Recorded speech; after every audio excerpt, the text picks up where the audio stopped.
Most Targaryens are remembered for the wars they started, the crowns they claimed, or the dragons they unleashed.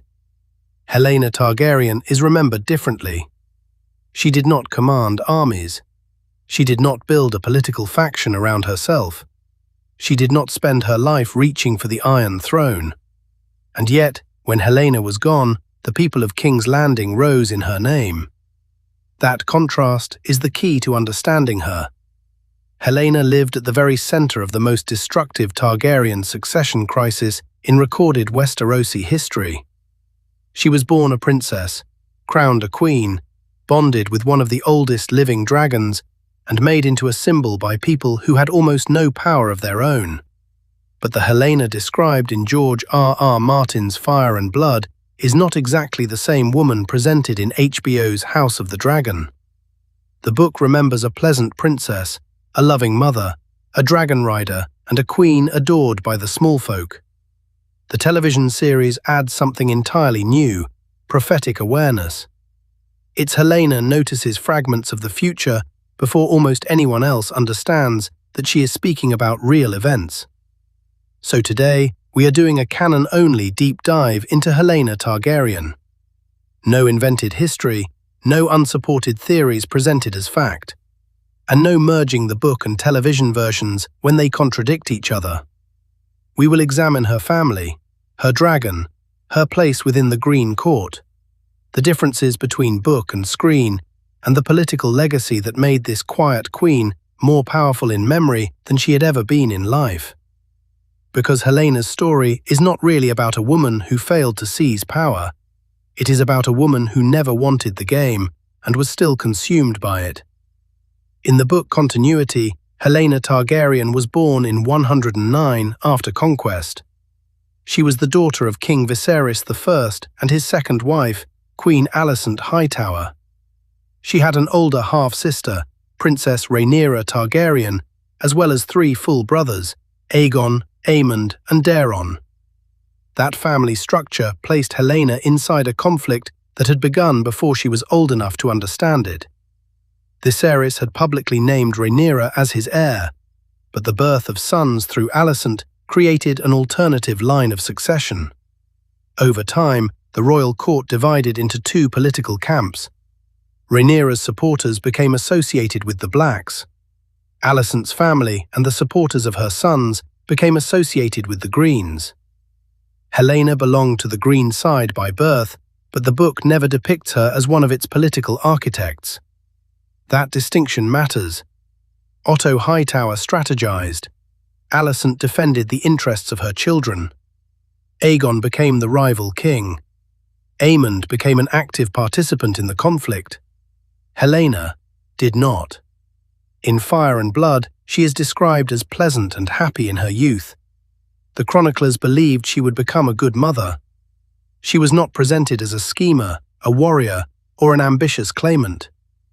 I think this is one of the most important canonical facts about her, not because kindness automatically makes someone morally perfect, but because Helena's basic disposition separates her from the struggle developing around her. She was a Targaryen princess born into a political machine that assigned people roles before they could choose identities for themselves. Rhaenyra was the named heir. Aegon became the competing male claimant. Aemond became a weapon of the Green cause. And Helaena became a bridge through marriage, motherhood, and royal symbolism. Her value to the faction was not based on the policies she promoted. It was based on what she represented. She was a legitimate daughter of the king. She strengthened the family line. And through her children, she helped provide Aegon's branch with heirs. The tragedy is already visible here. Helaena was close to the center of royal power, but she had very little control over the direction in which that power moved. Helaena was not powerless in every sense. She was a dragonrider. By the age of 11 in the book continuity, Helaena had bonded with Dreamfyre, an old, pale blue she-dragon with silver markings. Dreamfyre had lived long before Helaena was born. Her previous rider was Rhaenyra Targaryen, the eldest grandchild of Aegon the Conqueror. That history made Dreamfyre far more than a convenient royal mount. She connected Helaena to an earlier generation of Targaryen women. Women whose lives had also been shaped by dynastic expectations, dangerous marriages, and conflicts over succession. Dreamfyre was already old enough to carry Rhaena during the reigns of Aenys and Maegor. She had lived at Fair Isle, Dragonstone, King's Landing, and Harrenhal. She had laid multiple clutches of eggs. She had survived decades of Targaryen upheaval. Then she chose Helaena. The book explicitly establishes that Helaena loved her dragon. What it does not provide is a long record of Helaena using Dreamfyre for war, diplomacy, or political display. That absence is striking because Dreamfyre was a formidable asset. By the Dance of the Dragons, she was among the oldest dragons alive. A queen riding such a dragon could have become a major military force. But Helena's bond with Dreamfyre is remembered primarily as something personal, not as an instrument of conquest. When I look at the confirmed record, Dreamfyre appears to represent the part of Helena's identity that existed beyond marriage and court politics. This is not an invented secret motive. It is simply what the surviving facts allow us to observe. Helaena became a dragonrider before she became a wife, before she became a mother, and long before she became a queen. Her bond with Dreamfyre was one of the few major identities she possessed that did not originate in the Green Council's political strategy. And that makes what happened later even more painful. The civil war did not merely prevent Helaena from becoming a warrior, it separated her from the sky. In 122 after conquest, 13-year-old Helaena married her older brother, Prince Aegon. The marriage followed the ancient Valyrian custom practiced by House Targaryen. But in political terms, it also kept two powerful royal bloodlines inside Alicent's branch of the family. Barely a year later, Helaena gave birth to twins, Jaehaerys and Jaehaera. Several years later, in the book continuity, she had a third child named Maelor. That last detail becomes one of the most important differences between book and television canon. In Fire and Blood, all three children are part of Helena's family, and all three affect the later history. In House of the Dragon, through Season 2, Helaena is shown with the twins Jaehaerys and Jaehaera. Maelor has not been included in the same way, and that change alters several later circumstances from the book. We will return to that difference. For now, focus on what Helena's children meant politically. Jaehaerys became Aegon's immediate male heir. Jaehaera strengthened the next generation of the Green royal line. Maelor provided an additional son in the book continuity. The children therefore transformed the conflict from a dispute between two claimants into a dispute between two developing dynasties. Rhaenyra had children of her own. Aegon and Helaena now had heirs. Each side could imagine a future in which its branch continued ruling for generations. This is where Helena's private role as a mother collided with her public role as a political symbol. To Helaena, these were her children. To the Green faction, they were the continuation of Aegon's claim.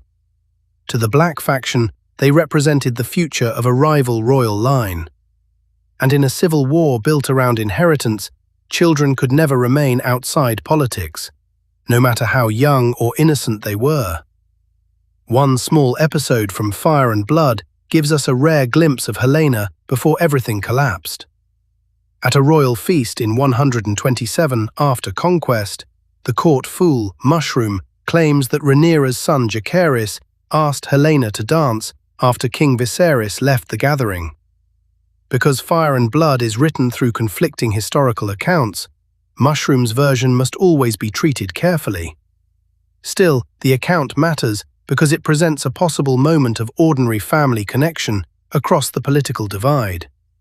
The Blacks and Greens were moving toward conflict, but individuals within those families were not always behaving as perfect extensions of their factions. Helena's story repeatedly exposes this gap between personal identity and political labeling. History calls her a Green Queen. The surviving character record shows someone far less ideological than that title suggests. In the book chronology, one of King Viserys's final evenings was spent with Helaena and her 3 children. She brought them to his chambers, and the king entertained his grandchildren with a story about an earlier Targaryen king. This quiet family moment occurred immediately before the succession crisis exploded. Viserys died soon afterward. The Green Council concealed his death temporarily while its members prepared to crown Aegon. Helaena learned of her father's death after the council had already begun making its plans. She was not shown designing the seizure of power. She was not described directing the council. She did not personally create Aegon's claim. But once Aegon was crowned, Helaena became queen. At the coronation in the book, Alicent placed a crown upon her daughter's head and formally recognized her as queen. That image deserves attention. Alicent had spent years fighting to secure her children's position.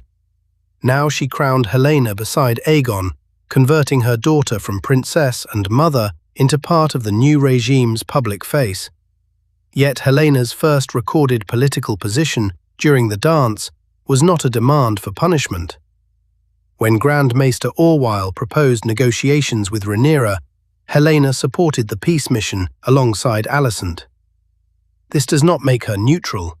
She remained Aegon's queen, but it confirms that, when the historical record finally assigns her a political opinion, it is an opinion favoring negotiation. That is canon, and it fits the larger pattern. Helaena did not drive the kingdom toward war. She was carried into war by the decisions of people around her. After the death of Rhaenyra's son, Lucerys, Daemon Targaryen arranged retaliation against the Green royal household. 2 assassins later entered the Red Keep and targeted Helena's family. The book and television versions differ significantly in their details, but both versions end with the killing of Helena's young son, Jaehaerys. I will keep the description restrained because the important subject here is not the violence itself.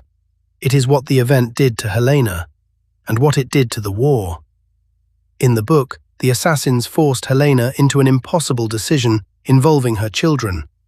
She offered her own life, but they refused. Jaehaerys was killed, and Helaena survived physically, but her ability to participate in ordinary life collapsed. The historical account describes her withdrawing into darkness and grief. She stopped functioning as an active queen. She was no longer capable of riding Dreamfyre into battle. Alicent took a larger role in caring for the surviving children. This had military consequences. The Greens possessed dragons, but a dragon without an able rider could not simply be added to a battle plan. Dreamfyre remained in the dragon pit. One of the faction's oldest dragons was effectively removed from the war, not because Dreamfyre had been defeated, but because Helaena had been emotionally shattered. The event also had propaganda consequences. Aegon's government publicly mourned the prince. Helena's loss became evidence used against Rhaenyra's side, even though the relationship between orders, intentions, and outcomes remained part of the wider dispute surrounding the event. In the television version, the sequence is changed. The show has 2 children present, the twins, Jaehaerys and Jaehaera, rather than the 3 children of the book account. Helaena identifies the boy when threatened, escapes with Jaehaera, and reaches Alicent. The emotional presentation is also different. Television, Helaena does not express grief in the conventional dramatic language expected by the other characters. Her response is quiet, stunned, and difficult for the court around her to interpret. The series uses that difference deliberately. Helaena is not unaffected. She is processing a reality that has broken the structure of her world, and she does not perform that experience for the political benefit of the people around her. This becomes especially clear during the public funeral procession. The Green Court wants the population to witness the royal family's loss. Helaena, however, is visibly overwhelmed by being exposed to the crowd. Her private pain is turned into public messaging. That is one of the show's clearest expansions of the book character. Helaena is not merely harmed by the war, her grief is used by the war. In Fire and Blood, Helaena was loved by the smallfolk of King's Landing. The book does not give us a long list of charitable programs, public speeches, or political reforms explaining that popularity. It simply establishes the result. That forces us to be careful. We should not invent achievements for her, but we can identify the contrast preserved by the chroniclers. Many members of the royal family were feared, hated, or viewed through factional suspicion. Helaena was remembered with affection. Her personality was described as pleasant. Her public identity centered on motherhood more than ambition. She did not become associated with the harshest decisions of Aegon's rule. And after Jaehaerys' death, her suffering was visible to the city. What I find most significant is that her popularity eventually became political power, without Helaena intentionally creating a political movement. When King's Landing later received news of her death during Rhaenyra's occupation, rumors spread that the ruling authorities were responsible. The truth was uncertain. The rumors were what moved the population. By nightfall, anger over Helaena contributed to open unrest. This is where the quiet queen becomes central to the fall of a regime. Rhaenyra had captured King's Landing. She controlled the capital. She sat the Iron Throne, but she did not control what the city believed. And the city believed that a beloved queen and her children had been destroyed under the new order. Helena's name became a rallying point, not because she had commanded soldiers, but because ordinary people saw her as someone who had suffered while the powerful fought over crowns. This is one of the strongest recurring ideas in the Dance of the Dragons. Military power can take a city. It cannot automatically create legitimacy. Dragons can frighten a population. They cannot force that population to love a ruler. Helaena possessed the one form of power neither side could manufacture on command, the sympathy of the people. Only after she was gone did everyone discover how politically important that sympathy had become. Now we need to separate the two versions clearly. Book Helaena is not established as a prophet. She is a dragonrider, princess, queen, wife, and mother. She is pleasant in youth, beloved by the smallfolk, and devastated by the loss of her child.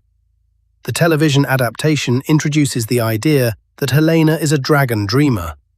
Her unusual statements repeatedly correspond to later events. She warns indirectly of a price connected to Aemond claiming a dragon. She senses danger beneath the boards before the threat inside the Red Keep becomes clear. She speaks in images involving threads, beasts, and changing futures. These are not features taken directly from Helena's characterization in Fire and Blood. They are adaptation choices. George R.R. Martin has publicly acknowledged that the show's Helaena is different from the one he wrote, and he has praised the greater richness of Fire Saban's version. That distinction gives television Helaena a different relationship with history. Book Helaena is overwhelmed by events she cannot control. Television Helaena sometimes perceives pieces of events before they occur, but perception does not give her the ability to prevent them. And that may be the most painful part of the adaptation's design. Knowing is not the same as controlling. The show's Helaena speaks warnings, but the people around her rarely understand them in time. Sometimes they do not recognize that she is warning them at all. Her family operates through councils, armies, alliances, and commands. Helaena receives knowledge in fragments that do not fit those political systems. She therefore occupies a strange position. She may understand more than the court assumes, but she cannot translate that understanding into conventional authority. The Season 2 finale makes her awareness more explicit. She refuses Aemond's demand that she join the war on Dreamfyre, and she speaks with certainty about events beyond his control.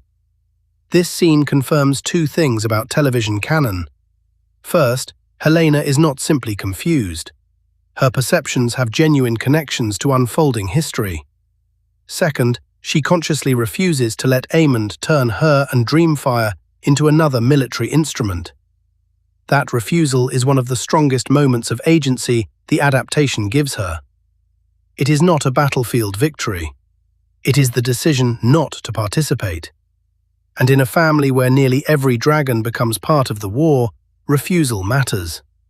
From a purely military perspective, Dreamfyre appears to be one of the Green's greatest unused advantages. She was old, large, and experienced compared with many younger dragons. So why did Helaena not enter the war? The canonical answers differ slightly by continuity, but neither requires speculation. In Fire and Blood, Helena's emotional collapse after Jaehaerys' death made her unable to function as a dragonrider in battle. In the television series, Helaena rejects Aemon's attempt to compel her to ride. The book presents incapacity created by trauma. The show adds conscious refusal. In both versions, Dreamfyre remains absent from the Green's active campaigns. That absence changes the balance of power. But it would be unfair to describe Helaena as failing a military duty she had never chosen. Helaena was trained by birth to belong to a dragon-riding dynasty.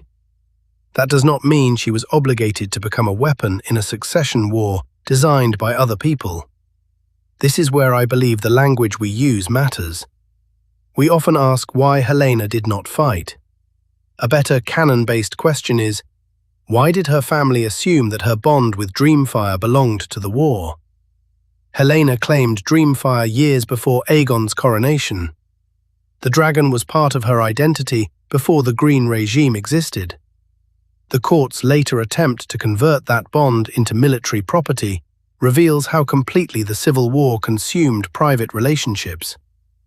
A marriage became a succession strategy. Children became heirs and targets. Grief became propaganda. And a dragon bond became a weapon waiting to be activated. Helena's story shows what happens when a royal system stops seeing people as individuals and sees only their strategic uses. When Rhaenyra's forces captured King's Landing in the book continuity, Helaena became a captive inside the Red Keep. By then, she was no longer participating in government or war. Her remaining importance was symbolic. She was Aegon's queen. She was Alicent's daughter. She was the mother of Green heirs, and she remained loved by the population. Later, Helaena died during the occupation. The surviving accounts disagree over the circumstances and over the information she may have received shortly beforehand. Because the book itself presents competing explanations, no disputed explanation should be treated as settled fact. What is settled is the political aftermath. Rumors accused Rhaenyra's government of responsibility. Those rumors spread rapidly across a city already suffering from fear, anger, high costs, and collapsing trust. The people rose. The unrest became part of the chain of events that destroyed Rhaenyra's control of King's Landing and led to the storming of the Dragon Pit. Dreamfyre died during that chaos. The bond that had begun when Helaena was a child ended with both queen and dragon consumed by the same civil conflict, though neither had been among its principal creators. There is an important lesson in how Fire and Blood presents this period. Rumor can be historically decisive even when it is not historically reliable. We may not know who created every story about Helena's final days. We do know that the people believed they had lost someone they loved, and that belief changed the fate of the capital. Helena's direct line did not produce a lasting Green dynasty. Her daughter Jaehaera survived the immediate war and was later married to Aegon III, Rhaenyra's surviving son, as part of the attempt to reconcile the rival branches. The marriage symbolically joined the bloodlines of the Blacks and Greens. It demonstrated what the adults had failed to achieve before the war, a political settlement joining the claims rather than destroying a generation over them. But the peace arrived only after extraordinary losses. Helena's legacy therefore operates on several levels. Within the royal family, she was the daughter remembered with tenderness by Alicent. Within Targaryen history, she was one of the final riders of Dreamfyre. Within the Green regime, she was the queen whose children represented its future. Within King's Landing, she became the beloved royal figure whose death helped turn public anger into revolt. And within the television adaptation, she becomes something else again, a witness to patterns of history that others cannot see.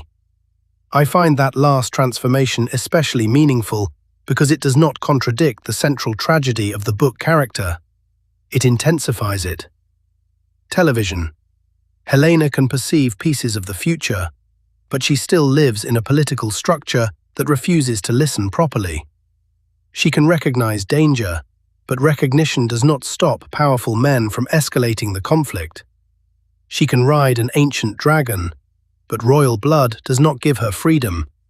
She can become queen, but a crown does not protect her family. And she can be loved by a city, but that love becomes politically visible only after it is too late to protect her. That is why Helaena matters. Not because she secretly controlled the dance. Canon gives us no basis for that claim. Not because she was the hidden military champion of the Greens. She never became one. Helaena matters because her life reveals the human cost concealed beneath royal histories. Chronicles naturally focus on councils, battles, coronations, and claims. Helena's story forces the reader to notice the people converted into symbols by those events. She was a daughter used to secure a branch of the family, a sister married to strengthen a succession, a mother whose children carried political meaning from birth, a dragonrider whose dragon became a military asset in the minds of others, a queen whose grief became propaganda, and finally, a memory powerful enough to shake a capital. If we judge importance only by victories, Helaena appears to stand at the edge of the dance of the dragons. She commands no campaign, she captures no castle, she writes no law that changes the realm. But importance is not the same thing as command. Helena's marriage strengthens Aegon's branch. Her children shape the Green succession. The loss of Jaehaerys transforms the emotional and political direction of the war. Her inability, or in the show, refusal to ride Dreamfyre removes one of the Green's oldest dragons from active use. Her popularity gives the people of King's Landing a personal symbol of everything the royal war has taken from them. And the response to her death contributes to the collapse of Rhaenyra's rule in the capital. Helaena did not control these consequences. That is exactly the point. Her story demonstrates how history can turn a person into a political force without ever giving that person political freedom. The book and television versions take different paths. Fire and Blood gives us a kind princess, devoted mother, dragon rider, and beloved queen whose life is broken by the war. House of the Dragon keeps those foundations, but adds prophetic perception, unusual communication, and a clearer refusal to become part of Aemon's military plans. Neither version makes Helaena a conventional player in the Game of Thrones. Both versions show the game closing around her, and perhaps that is why audiences remember her so strongly. In a dynasty obsessed with fire and blood, Helaena represents something much quieter, the possibility of a life that might have been defined by family, flight, and private happiness, if everyone around her had not demanded a war. That is my canon-based reading of Helaena Targaryen, but I want to hear yours. Which version do you find more compelling? The book's beloved queen and dragon rider, or the television adaptation's dragon dreamer, who understands more than her family realizes? And do you think the series improved Helaena by expanding her role, or did it move too far away from the character described in Fire and Blood? Share your view in the comments. If you enjoyed this canon-only deep dive, subscribe for more character histories, adaptation comparisons, and Targaryen lore explained without presenting speculation as fact. Until next time, remember this: the loudest people usually command the history books, but sometimes the quietest person leaves the deepest echo.